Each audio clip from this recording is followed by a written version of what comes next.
Hi, my name is Monica, and I'm a registered psychotherapist.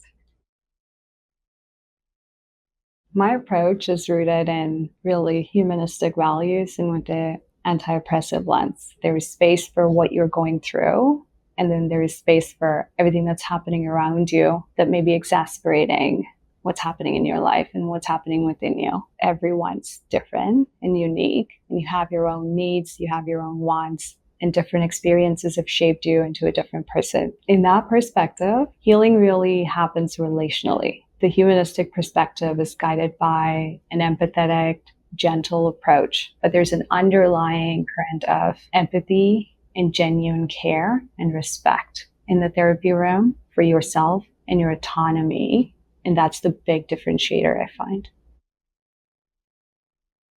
I specialize in neurodivergent clients. As a ADHD girly myself, I find that there's a lot of literature, there's a lot of evidence, but there's also a lot of misinformation around. So I bring to my practice this lens of what's empirically proven, but also lived experience from myself and from clients. Getting my ADHD diagnosis really opened up space for me to look inward. All these habits that are demonized, a lot of the times I didn't even realize that these judgments had become internalized. So a lot of the work was in breaking those down to understanding and accepting who I am, how I am. So therapy, when it comes to whether it be neurodivergence, whether it be finding out who you are, sometimes it can be about moving from suffering to a place of neutral, to a place where you're feeling more regulated. But sometimes it can also be from a place of neutral to how can I have fun? How can I have a great time living on this planet? This is not necessarily just about neurodivergence, but it can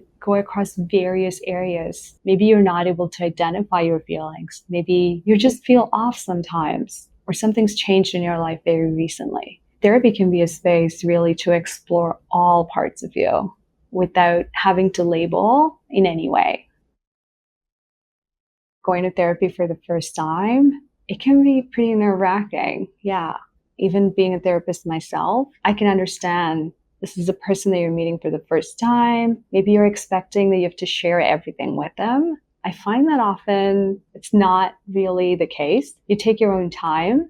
We go as deep as you want to. We understand what is troubling you today. And depending on where it is that you're headed, all I do there is really guide you through those motions to find what your goals are and how we can get you there.